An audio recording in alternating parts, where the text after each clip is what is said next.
दोस्तन हुकुम कयो मां हिक टॉपिक पंहिंजे लाइ रखी आहे त इमाम साईं करबला में आयो छो, छाजे लाइ आयो, उन मक़सद के असां मुसलमान समझूं, उन मक़सद के हासिल करण जी कोशिश कयूं त जे हुसैनियत के ज़िंदगी पंहिंजे अमल किरदार सां असां भी कुछ ॾेई सघूं।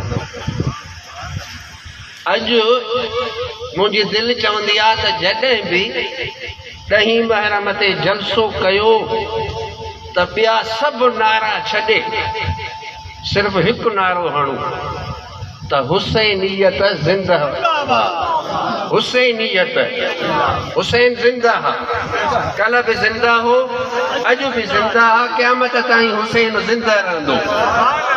हुसैनियत ते नारो हणूं त हुसैनियत ज़िंदाबाद ऐं यज़ीदियत मुर्दाबाद।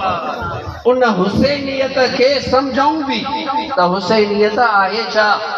हुसैन पंहिंजे के मफ़ाद लाइ न उथियो, समझो था, हुसैन उथियो अल्लाह जे दीन लाइ, हुसैन उथियो इस्लाम जी सियासत के बचाइण लाइ, हुसैन उथियो मुसलमाननि जे हक़ लाइ, पंहिंजे लाइ न। माण्हुनि सम्झायो, दोस्तनि सम्झायो, अज़ीज़नि प्यारनि चयो त न वञो कूफी बेवफ़ा आहिनि, पर उन्हनि खां वधीक हुसैन सम्झे पियो, उन्हनि खां वधीक हुसैन सम्झे पियो।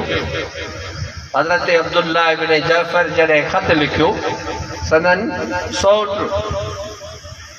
उन्हनि ख़त लिखियो त सभु झलनि था ऐं कूफिन जो मशहूर पहाको आहे त कूफी ला यूफी, कूफी वफ़ा न कंदा, त बि तव्हां वञो छो था। त पाण उन मौक़े ते मजबूर थी फरमायो हूं त मूंखे पंहिंजे नबीअ ख्वाब में कुझु चयो आहे, ऐं जेको चयो आहे उन संदन हुकुम खे निभाइण लाइ, हुकुम के पूरे करण लाइ करबला मूंखे वञणो, कूफे वञणो आहे। मूंखे सभु कुझु सम्झंदे मूंखे अल्लाह जे लाइ ऐं मुसलमाननि जे लाइ, अल्लाह जे दीन लाइ ऐं मुसलमाननि जे हक़ लाइ मूंखे अॻिते वञणो आहे।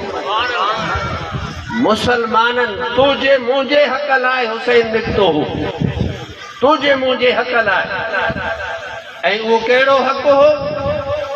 बुखारी शरीफ़ ऐं ॿियनि किताबनि में ख़ुसूसन निसाईअ में वज़ाहत सां इहा हदीस मौजूद आहे। मुंहिंजे नबी फरमायो त मूंखां पोइ अहिड़ा हाकिम ईंदा जेके अल्लाह जे हुकुम जी पोइवारी न कंदा, मूंखां पोइ अहिड़ा हाकिम ईंदा जेके पंहिंजी मर्ज़ी हलाईंदा ऐं अल्लाह जे दीन जी पैरवी न कंदा।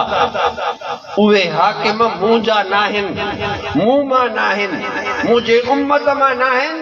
हौज़े कौसर ते मूं वटि कॾहिं बि उहे न अची सघंदा, क़यामत जे ॾींहुं मुंहिंजे शफ़ा जे लाइक़ बि न हूंदा। सॾाईंदा मुसलमान, लेकिन मुसलमान हक़ीक़त में न हूंदा, उहे मूं मां न हूंदा, मुंहिंजे उम्मत मां न हूंदा। उहे हाकिम पैदा थिया, उन्हनि हाकिमनि मां हिकु यज़ीद आयो। यज़ीद जो किरदार छा हो?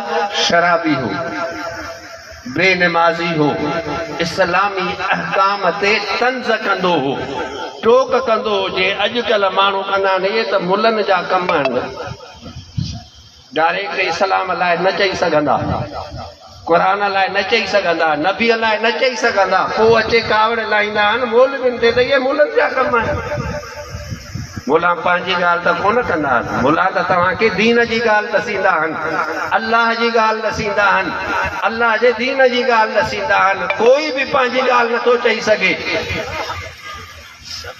यज़ीद हिकु त नस्ली पीउ हाकिम हुयुसि, उन खां पोइ नस्लनि पुटु हाकिम थियो, ऐं इस्लाम में नस्ल दर नस्ल पीउ खां पोइ पुटु गादीअ ते वेहे। इस्लाम इन कैसर ऐं किसरा ईरानी ऐं रोमन रोमन एम्पायर जे बादशाहनि जी रस्म खे टोड़ियो हो, ख़त्म कयो हो। हज़रत फारूक आज़म रज़ी अल्लाह ताला अन्हु खे चयो वियो त तव्हां खां पोइ तव्हांजो पुटु वॾो आलिम मुहद्दिस नेक मुत्तकी इनखे तव्हांजो गादी नशीन कयूं त पाण फरमायूं त तव्हां मुंहिंजे सॼी ज़िंदगीअ जो अमल तबाह करणु था चाहियो।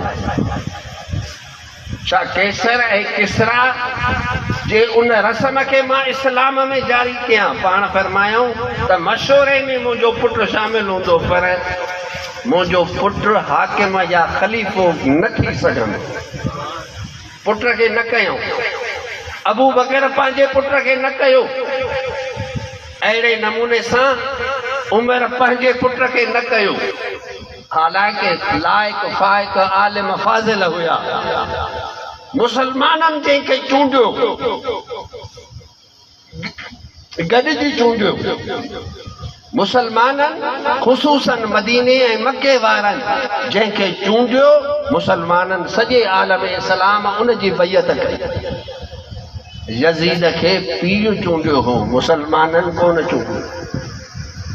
इन जे करे इन नस्ल परस्तीअ जे करे जेको नस्लनि गादी नशीनीअ जो हिकिड़ो नओं जुर्म शुरू पियो थिए, नई बद रस्म पई शुरू थिए इस्लाम में। हिकु त इनखे हुसैन क़बूल न कयो। नंबर ॿी ॻाल्हि, हुसैन पंहिंजे लाइ न उथियो, मुसलमाननि लाइ त मुंहिंजे नबीअ जी सियासत बचे। नबी सियासत में ॾेई वियो, नबी निमाज़ ॾेई वियो आहे, नबी निमाज़ ॾेई वियो, नबी रोज़ो ॾेई वियो, नबी हज ॾेई वियो, नबी तोखे असांखे ज़कात बि ॾेई वियो। लेकिन इन्हनि सभिनी ॻाल्हियुनि सां गॾु नबी जिहाद बि ॾेई वियो त नबी सियासत बि ॾेई वियो। जेसी ताईं नबवी सियासत शुरू न थी, तेसी ताईं निमाज़ बा जमायत शुरू न थी, तेसी ताईं मस्जिद न ठही, जेसी ताईं मुहम्मदुर रसूलुल्लाह जी मदीने में हुकूमत क़ाइम न थी, तेसी ताईं मस्जिद न ठही, तेसी ताईं अज़ान शुरू न थी, तेसी ताईं जुमो शुरू न थियो, 5 वक़्त जमायत शुरू न थी। इंसान इंसाफ़ जे लाइ इस्लामी अदालतूं शुरू न थियूं। जॾहिं मुहम्मदुर रसूलुल्लाह जी मदीने में हुकूमत क़ाइम थी त हाणे अदालत बि इस्लामी आई, हाणे निज़ाम बि अल्लाह जो आयो, हाणे जुमो बि आयो त 5 वक़्त निमाज़ बि आई, ज़कात जो निज़ाम बि आयो, हज बि आयो, सभई कम आया। पर कॾहिं आया? जॾहिं इस्लाम जी सियासत आई ऐं इस्लाम जी हुकूमत क़ाइम थी। कॾहिं कॾहिं चवंदा आहिनि मौलवियुनि जो हुकूमत सियासत सां छा वञे, मज़हब जो सियासत सां छा वञे। मुहम्मदुर रसूलुल्लाह सियासत कई आहे, हुकूमत क़ाइम कई आहे। जॾहिं सियासत कई, हुकूमत क़ाइम कई, तंहिंखां पोइ त निमाज़ मिली, जमात मिली, जुमो मिलियो, इस्लामी अदालत मिली, इस्लाम जो इंसाफ़ इंसानियत खे नसीब थियो। इहो सभु नसीब तॾहिं थियो जॾहिं इस्लाम जी सियासत आई। मुंहिंजे नबीअ जी सियासत मस्जिद खां शुरू थी, मस्जिद ते ई उन जो इख़्तिताम थियो ऐं सॼी दुनिया खे मस्जिद मां सभु कुझु मिलियो।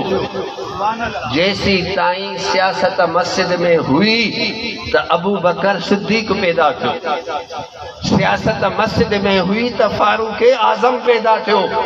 अहिड़ा हाकिम मुसलमाननि खे मिलिया। सियासत मस्जिद में हुई ऐं दीन जे मातहत हुई त उस्मान आयो, अली आयो। सियासत दीन जे मातहत हुई ऐं मुहम्मदी सियासत हुई, इस्लामी सियासत हुई त इमाम हसन आयो। जॾहिं इस्लामी सियासत ख़त्म थी त यज़ीद आयो,